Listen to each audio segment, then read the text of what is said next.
In this video, we're going to pull an alternator into pieces and see exactly how the charging system works.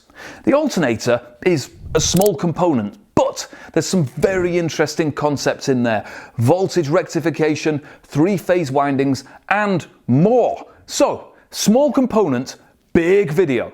Now, back in 1886, Carl Benz was putting, arguably, the first car out onto the road. He didn't need any charging system at all. The only electricity he needed was for the single spark plug in the engine. So he installed a battery, and when the battery ran out, he'd replace it. And surprisingly, the ignition system really doesn't use that much electricity. And so the battery lasted ages. It wasn't until the early 1900s that cars developed electric horns, heating and lights, and so cars needed a little more electricity and they needed a way to generate that electricity. That's the job of the charging system, which in 99% of vehicles is the alternator or AC generator, because as usual we've got two names for exactly the same thing. The alternator bolts onto the engine and is driven by a belt from the crankshaft. It spins around, generating electricity and powering the car's electrical systems. Join us next time when we'll be talking... That's not even funny. Wait a minute, that's not even funny. I can't do these fake laughs. Insert a fake laugh. They're called alternators because you'll alternate between thinking you understand everything and realising you really know nothing. The electrical requirements in vehicles have been increasing for years, year after year they go up.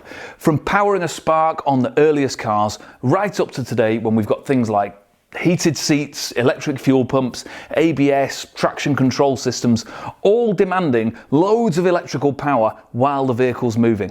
And a typical car will now use around 1 kilowatt of electricity while it's running, and a heavily equipped luxury SUV will use closer to 2 kilowatts. So the alternator is a serious bit of kit. Hold up, revision time.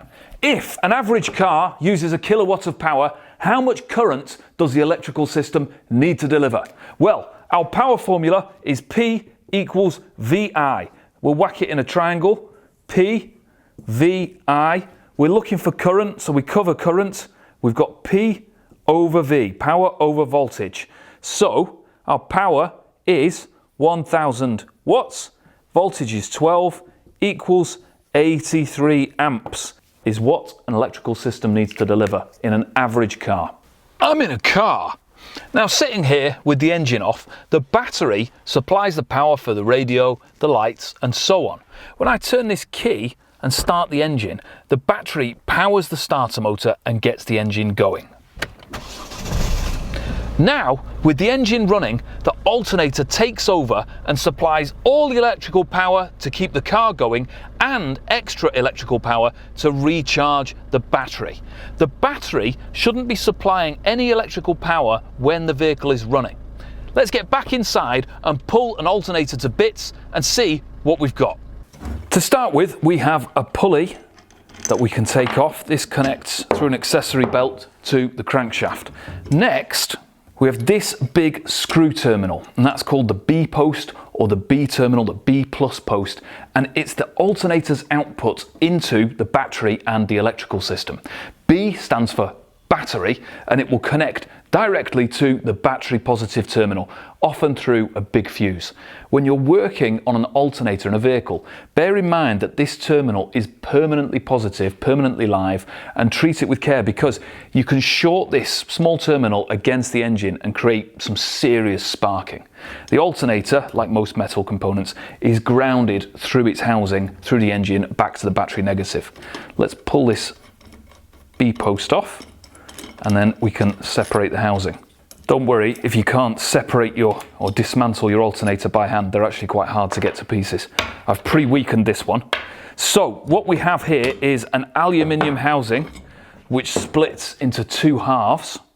To reveal, in the center we have a rotor which is spun around by the pulley. So the pulley bolts onto the end here. And it's called the rotor because it rotates. This rotor is an electromagnet.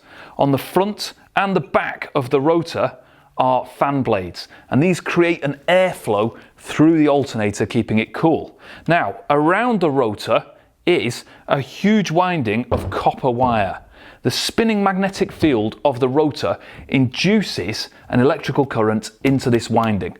And since the rotor is the rotating part, then this static part around the outside is called the stator because it stays stationary. Before we dive into three-phase and voltage rectification, which I promise you'll understand perfectly when we finish this video, let's start with something really quite simple.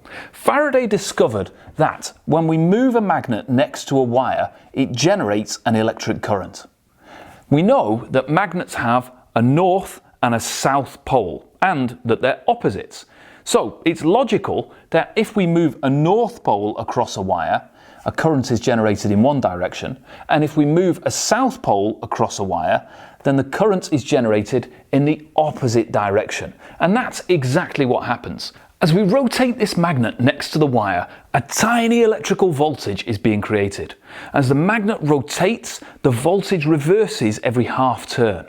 A graph of this voltage would look like this, alternating between positive and negative. And this voltage creates an alternating current, fluctuating back and forth. We refer to this as alternating current or AC electricity. Now imagine we added another wire on the opposite side of our rotating magnet. Each pole of the magnet is now inducing a voltage at the same time, but in opposite directions. Now this electricity doesn't come for free because with two wires it takes a little more energy to turn the magnet. Now we just need to add those voltages together and we'll get twice as much output from the same setup. And this is the magic of loops and windings. If we join these two wires together using a third wire, well, we've created a loop, and the flow of electricity around that loop is in the same direction. The windings in an alternator are set up this way, so that a north pole is passing half of the loop at the same time as a south pole crosses the other half. So we create our loop from a single wire, and if we loop our wire around multiple times into a coil, then we have many more areas along the wire where the voltage is being induced. And the more times that we coil the wire, the higher the output that we'll get. Right now, the magnet is floating in space, but actually it needs to be driven by a shaft. So we'll bend the coil slightly to accommodate this shaft, and this is roughly the shape of a simple stator winding. Now there's a lot of wasted space here, and we can solve that by using 4 alternating poles instead of 2. Now, if we wrap our coil around twice, we've got a magnetic field that changes twice as fast as before, even though we don't need to spin the magnet any quicker. And remember, it's the changing magnetic field that's important for generating electricity. The faster the field changes, the more electrical voltage will be induced. Let's look at the rotor again. In an alternator, this is our rotating magnet. It doesn't look much like a magnet, right? That's because it's an electromagnet. Wrapping a coil of wire around an iron core and energizing the wire creates an electromagnet. One end of the iron core is north and one end is south. And that's exactly what's going on in this rotor. If you look through these gaps, you can see a coil of wire, and it receives a supply of currents through these 2 slip rings on the shaft. Let's look back to our simple model of an alternator. We'll replace the permanent magnet with an electromagnet. And just like a permanent magnet, the electromagnet has a north and a south pole. But in this current arrangement, the magnetic field just isn't changing for the windings. The poles run parallel. To bring the magnetic field to where we want it, so that it's crossing the stator windings, 2 pieces of iron called pole pieces are used, and these wrap around, extending the magnetic poles. And where they meet, they form interlocking fingers. Each of these fingers becomes a separate pole, alternating between north and south, and north and south, and north and south, and north and south, and north and south. On this rotor, there are 6 north poles alternating with 6 south poles, and the windings on the stator are arranged to match the poles. If you look at these stator windings, well, firstly, it just looks like a solid mass of copper wire. And what you can't see is that the wire has a thin coating of enamel that insulates each wire from the other wires. These aren't just bare copper wires, they're insulated. If they weren't insulated, then we just have a mass of copper, a chunk of copper, and not a winding.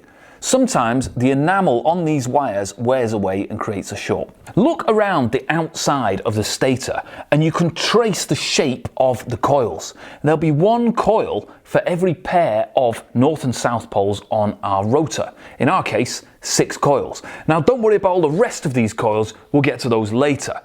The reason an electromagnet is used for the rotor is that it can be controlled. We can control the strength of the magnetic field. A permanent magnet, like this one, can't be controlled. When the rotor's installed in the alternator, it receives its current through these 2 slip rings. They make contact with some brushes, and over time those brushes can wear and they may need to be replaced. What I've done here is I've connected the 2 slip rings to a power supply, and we can see, I throw my metal on the floor, we can see that when I turn on the power supply, the rotor is energized and it's an electromagnet. Not only can I turn off the electromagnet, but I can also adjust its strength by varying the current going into the rotor. Now we can see on our power supply here on the display that at 12.8 volts, the rotor takes 4.4 amps for its field core.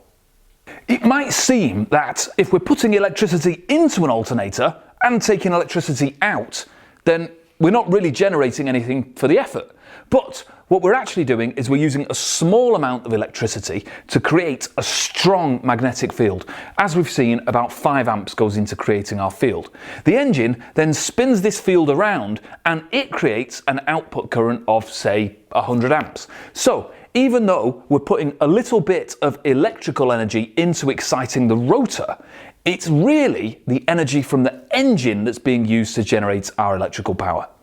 By changing the strength of the magnetic field inside the alternator, we can control the amount of electricity that it produces.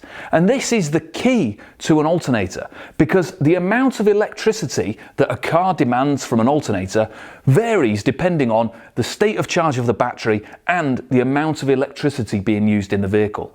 The alternator's output is controlled or regulated by the alternator regulator. In order to charge the battery, what we want is a steady voltage. We want a steady 13.8 volts. We want the alternator to output a current that keeps the electrical system around that 13.8 volts or so. And that voltage really shouldn't vary too much, or it's going to damage the electrical innards of the car and overcharge the battery or undercharge the battery. But lots of things happening in the car are going to cause the voltage to vary. Turning on the headlights uses more power and it's going to cause the voltage to drop. This increases the load on the alternator and the alternator increases its output to match the load. And the speed of the alternator has a huge impact. The faster the alternator turns, the more power it generates. Now the alternator is driven directly from the crankshaft, so the alternator's speed is directly related to the engine speed. Now the alternator pulley is smaller than the crank pulley, so there's an increase in speed there. The alternator on this engine probably turns 2 or 3 times faster than the engine just due to the size of the pulleys. If the alternator maintains a voltage of 14 volts, say at engine idle of 900 RPM, then all other things being equal, it's going to output a massively higher voltage when it's spinning 4 times faster at high revs of 3,500 RPM. The alternator regulator controls the amount of current flowing into the field core windings in the rotor. At its most basic, the alternator regulator constantly monitors the voltage of the car's electrical system and compares it to a target voltage or a reference voltage of say 14 volts, and it varies the current into the field core based on that. If the voltage is below the reference, it puts more current into the field, or if it's above the reference level, then it reduces the current to generate less power. This is how the alternator and its output is controlled, and the regulator makes these adjustments constantly. As the revs increase and drop or accessories are turned on, the alternator regulator varies this field core current. As the engine runs faster, its output will rise. The regulator sees this and it reduces the field core current. And this flexibility on output is one of the main reasons why the alternator replaced the dynamo, which had the problem of overcharging or undercharging batteries. Now, the regulator controls the strength of the magnetic field by switching the current on and off for different amounts of time. That's known as a duty cycle. So instead of varying the voltage, the regulator either applies full voltage or no voltage. And the ratio of voltage being on and off determines the output from the alternator. This is known as pulse width modulation, or PWM, and it's a very, very common way of controlling currents electronically. We'll come across it again and again elsewhere on the car. Now, you might have experienced this kind of control using an LED dimmer switch. As you dim the bulb, it can create a flicker because the intervals with no power are so long that your eye can see them. Let's say, for example, that the alternator is rated for 100 amps and the charging system is demanding 50 amps. The field core would be energized 50% of the time, and that's a 50% duty cycle. Most alternators out there have an internal regulator, like this one, and note the cooling fins here on the regulator because it gets hot from constantly switching big currents. More recent alternators tend to be controlled by the car's computer systems, normally the powertrain control module, or the PCM. This allows for a lot more intelligence in varying the output of the alternator, because an internal alternator regulator can only determine the voltage of the electrical system, while the PCM has access to data, the computer system has access to data from all the other vehicle sensors that tell it about the shape of demand for power. It's got access to the ambient temperature, the engine temperature, whether the aircon is turned on or turned off, the vehicle road speed, all these different variables, and using this information, the PCM makes much smarter decisions about how to energize the alternator. For example, the alternator will be essentially off while the starter motor cranks. This saves energy when you're starting up, and it reduces the load on the starter motor because there's no point in wasting energy turning an energized alternator until the engine has actually started. And when demand changes, the smarter control systems will tend to gradually ramp up the alternator output to reduce wear and shock on bearings and the accessory belt. Have you heard, perhaps, a screeching noise from the engine that lasts for a few minutes when the engine starts and then it goes away? A noisy fan belt or serpentine belt.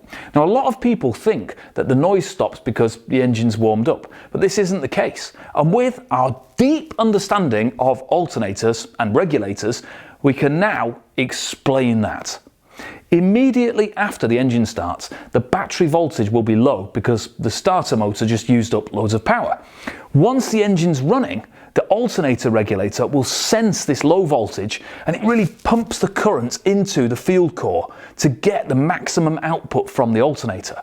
And the strong magnetic field that we've created here means that the alternator is now really hard to turn. So even a slightly loose accessory belt is going to slip and struggle to create grip. After a few minutes of hard work, the alternator has recharged the battery, and the regulator then senses the voltage has increased and reduces the current going into the rotor. So the alternator becomes easier to turn and the belt stops slipping. So the regulator controls the output of the alternator, but the rectifier, on the other hand, converts or rectifies that output into something that we can use to charge the battery. In 1891, Nikola Tesla filed this patent. This patent for an alternating electric current generator, and it works on the same principles as the simple alternator that we talked about earlier. If we look at a graph of the voltage coming out of an alternator like this, then we can see this sine curve, current flowing forwards and backwards of voltage alternating between positive and negative. This is the familiar curve of alternating current. But there's a big problem here. Oh, hold on a second. Tesla mate, how's it going? Yeah, well listen, that alternator of yours, it's no good at all. I'm just looking at the voltage coming out of it. It's all wonky.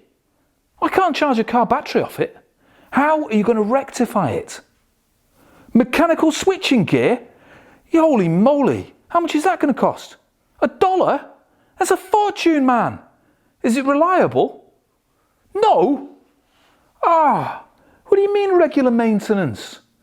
Listen, I know you love cleaning bits of copper all day, but we're trying to make a nifty little sports car for hairdressers here. They don't want a heavy, expensive, high maintenance load of mechanical gubbins. You've got to come up with something better. Too busy? Doing what? Pigeons?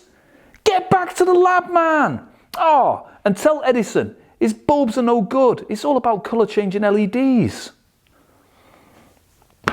Compare the alternating current coming out of Tesla's alternator to what comes out of the battery. We have a constant voltage of 12 volts and the current flows in one direction, a totally flat line. This is called direct current, or DC. And if DC comes out of the battery, then guess what we need to put into it to recharge it? Also DC. Now, we already talked about batteries, so I don't want to go back into their internals, but suffice to say that if we feed AC into the battery, then we'll achieve nothing except vibrating electrons backwards and forwards.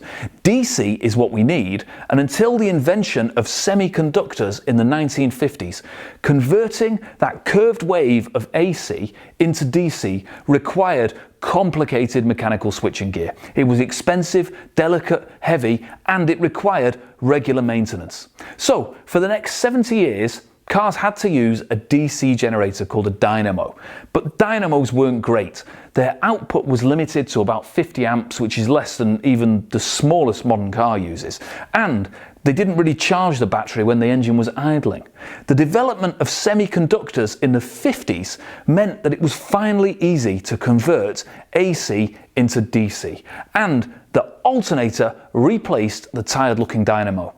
Now, this conversion of AC to DC is done by the rectifier, which converts or rectifies the AC output from the stator windings into a flat DC current, and it does this using diodes. Here are a few diodes. They're incredibly cheap, simple in function, and absolutely ubiquitous. A diode only allows electrical current to flow one way. You can think of it like a one-way valve. Now, if we connect a battery through a diode in one direction, the diode's forwards direction or its forwards bias, we get a current. In the other direction, the diode blocks the current and we see no flow. If we put alternating current into the circuit, then the diode allows the forward half of the current but stops that reverse half, and we've got a half wave. This is called half wave rectification. Converting AC into DC is called rectification. Did you hear that, Tesla? We've finally rectified your alternator. The apparatus that fixes or rectifies this current is called a rectifier, and there's one in every alternator and in the power supply for basically every electronic device in our lives. But this simple half-wave rectifier is producing a fairly rough, bumpy waveform. The current is basically pulsing, and there are large amounts of time with no power at all. If we put that into a light, it would flicker, and most electronic stuff just wouldn't work at all. So, using a clever design called a diode bridge, we can flip the other half of the AC wave and get a smoother output. We take 4 diodes arranged in a pattern. And the positive portion of the AC wave runs in one route, and then as the current reverses, it flows in a different route. Both routes give an output that's of the same polarity. This is called a full diode bridge, maybe because the waveform looks like the arches of a bridge. I don't know. What we've talked about so far would be an alternator that's outputting single phase. A single phase means that we've got just a single AC sine wave. In a three-phase system, there are three identical AC waves shifted slightly in time, at different phases in other words. Now there are two issues that this three-phase output improves. First, with a single phase, our rectified voltage is still very bumpy, even with a full bridge rectifier. The term for this bumpiness is AC ripple, and there's a lot of it. If we could fill in the dips somehow, that would give us a much smoother voltage. Second, look at our model alternator and all this empty space here. No good at all. Remember, to get the maximum output, we want as many coils of wire in our magnetic field as possible. So we'll add another separate winding of wire and we can get more juice out. Let's call these two windings A and B and take a look at a graph of their voltage. The cycle in each winding is the same, but they're at different phases in their cycle. And we've just made a two-phase generator. When we had one winding, it was a single-phase generator. This alternator is generating more power. There are now two outputs of voltage. Now all car alternators have three windings and produce a three-phase supply. If you look at the windings on a stator, you'll see that there are three overlapping coils of wire spaced around the outside. And those three stator windings give us three outputs that go into the rectifier. Instead of a single phase, the alternator produces these three phases, and we rectify each of these phases and then combine them. And because the waves are at different phases in their cycle, the ripples in our voltage are filled out. And this is what comes out of an alternator. It's near DC. So not only is the three-phase alternator more efficient, it also produces this smoother, cleaner DC output. Earlier, we looked at a full bridge rectifier that converts AC into DC. Now, since our rectifier here is now rectifying and combining three-phase AC into a single DC output, it has a slightly different arrangement. It contains 6 diodes in a smart arrangement like the diode bridge that we looked at earlier. And that 6-pack of diodes, called a diode pack, rectifies the voltage from AC to DC. To be honest, if I meditate really hard in a dark room, sometimes I feel like I'm close to understanding a 6-pack of diodes. But what I do know is that these diodes produce a lot of heat. Large currents are flowing through and they're doing serious work to prevent the backflow of current. The alternator will include fan blades whose job is to cool this diode pack at the back. Here we have a set of fan blades on both sides of the rotor. Now, with a big 150 amp alternator, the noise from the fan can actually be louder than the engine itself. So some vehicles now use a liquid cooled alternator that connects into the coolant system. But these diodes have a hard life and they can fail. Now, a diode will fail in one of two ways. It can fail open or it can fail closed. If it fails open, then no electrical current flows at all, and the alternator's output will be reduced by a sixth if one diode out of 6 fails.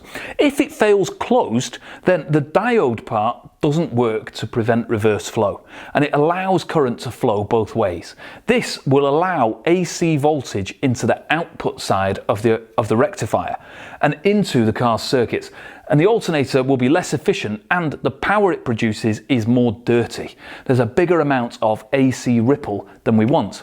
The other issue with a failed diode is that it can allow the electricity to flow from the battery to the alternator when the engine isn't running, and that's totally the opposite of what we want to do in charging the battery. Let's talk connections. All alternators will have a big connection to the vehicle's battery positive terminal through the B post that we talked about right at the start.